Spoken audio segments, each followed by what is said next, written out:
Actually, you know what? Never mind. Ugh, that is like the absolute worst. It is the ultimate conversational betrayal. Right. You're just standing there completely stranded thinking, wait, what were you about to say? So, welcome back to English Unfiltered. Today we're doing a deep dive into that exact incredibly frustrating phenomenon. It really is a massive issue for anyone learning English because, you study for years and expect these perfectly stable textbook sentence structures. Exactly. But native speakers are honestly just incredibly messy. Like, we constantly restart or interrupt ourselves and just completely abandon our own thoughts halfway through. Like, we literally just leave sentences hanging in the void. It is wild when you actually pay attention to it. Listening to natural, unfiltered English is basically like following a GPS that is just constantly screaming, recalculating while you're driving down the highway. Yes. And that recalculating happens because of how our working memory actually operates. Like, we don't draft a full, polished paragraph in our heads before we open our mouths. No, I mean, nobody has time for that. Exactly. We start speaking the exact second. We have even a rough abstract concept, so we are literally building the airplane while we're flying it. Which makes total sense because your mouth is just moving way faster than your brain can finalize the actual blueprint. Right. The cognitive load is just too high. You're fetching vocabulary and applying grammar rules and reading the room to see if the person is even paying attention. You just can't execute all of that perfectly in real time. No, you can't. And that overload is exactly what creates those chaotic, rapid-fire fragments you hear in real life.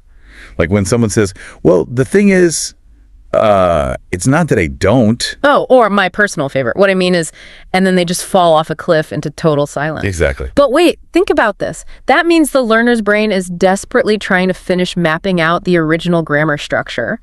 Like they're holding on to a noun from 5 seconds ago, waiting for the matching verb. Yes.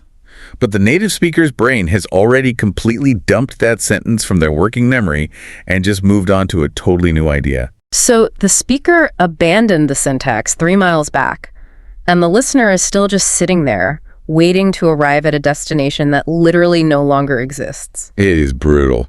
But wait, if we are all constantly dropping half-finished thoughts and just overriding our own sentences, how do we even understand each other? Yes. Like, if you handed me a printed transcript with half the sentences randomly deleted, it would be total chaos. Right. It looks like a corrupted data stream. Yeah. But this is the crazy part. Native speakers are not actually relying on the grammar to understand each other. Wait, really? Yeah, we use a totally different cognitive pathway. The human brain is basically just a prediction machine. We rely heavily on context and social cues and prosody. Prosody meaning like the rhythm and the pitch of the speech. Exactly. Spoken English is not a logically sequential puzzle. It's emotionally dynamic. So the listener is actually filling in the blanks before the speaker even finishes the thought. Exactly. If someone sighs heavily and drops their shoulders and goes, I don't even... You know exactly what they mean. They're exhausted or overwhelmed. Right. You do not need a direct object or a verb to decode that. The heavy sigh and the tone of voice did all the heavy lifting. We track emotional data, not grammatical structure. That completely changes the whole definition of fluency. It really does. True fluency is not about speaking in perfectly organized sentences.